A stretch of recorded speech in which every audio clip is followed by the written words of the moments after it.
താലപ്പൊലിക്കാവിൽ താരമായി വാർത്താ അവതാരികമാർ.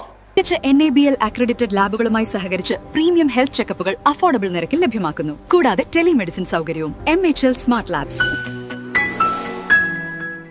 കൊടുങ്ങല്ലൂർ താലപ്പൊലിക്കാവിലാണ് ടൈംസ് ഓഫ് കൊടുങ്ങല്ലൂർ ചാനലിൽ വാർത്ത അവതരിപ്പിക്കുന്ന ഫൗസിയ ഷാജഹാനും തസ്നീമും താരമായി മാറിയത്. ഒരാൾ കച്ചവടത്തിലാണെങ്കിൽ മറ്റേയാൾ മണി ബോക്സ് ചലഞ്ചുമായാണ് താലപ്പൊലിക്കാവിൽ നിറയുന്നത്. എറിയാട് പഞ്ചായത്ത് മുൻ വൈസ് പ്രസിഡന്റായ ഫൗസിയ ഷാജഹാൻ കരിമ്പ് ജ്യൂസ്, ബജികൾ എന്നിവ വിൽപ്പനയിലാണ് ശ്രദ്ധ കേന്ദ്രീകരിച്ചിരിക്കുന്നത്.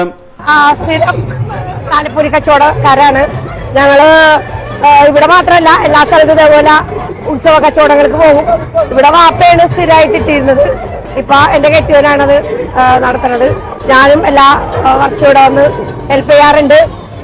കുലുക്കി സർവത്ത് ഉണ്ട്, തലശ്ശേരി കുലുക്കി സർവത്ത്, പിന്നെ മുളക് ബജ്ജി, കായ ബജ്ജി എല്ലാം ഉണ്ട്. പിന്നെ കരിമ്പ് ജ്യൂസ്, കുമ്പട്ടി ജ്യൂസ്, അങ്ങനെ എല്ലാ ഐറ്റംസും ഉണ്ട്. അപ്പൊ എല്ലാരും വരാ, ജ്യൂസ് കുടിക്കുക, ഞങ്ങളെ സപ്പോർട്ട് ചെയ്യാം. ഓക്കെ. കൊടുങ്ങല്ലൂർക്കാരി എന്ന ഇൻസ്റ്റാഗ്രാം പേജിന്റെ ഉടമ കൂടിയായ തസ്നീം മണി ബോക്സ് ചലഞ്ചുമായാണ് താലപ്പൊലിക്കാവിലെത്തുന്ന ജനങ്ങളെ സമീപിക്കുന്നത്. വീഡിയോ കണ്ടിട്ടുണ്ട്, ഫോളോ ചെയ്തിട്ടുണ്ട്. ചലഞ്ച് ആയാലോ? 3 പേജ് ഫോളോ ചെയ്തിട്ടുണ്ടെങ്കിൽ 1 മിനിറ്റ് ആണ് ടൈം വരുന്നത്. 2 പേജ് ഫോളോ ചെയ്തിട്ടുണ്ടെങ്കിൽ 30 സെക്കൻഡ് ആണ് ടൈം. അപ്പോ ആരെങ്കിലും ഒരാൾക്ക് പാർട്ടിസിപ്പേറ്റ് ചെയ്യാൻ പറ്റുള്ളൂ. ആരാന്ന് വെച്ചാൽ കാണിക്കും. പേജ് കൊടുങ്ങല്ലൂരുകാരി അടുത്താലും നോക്കാം നമുക്ക്.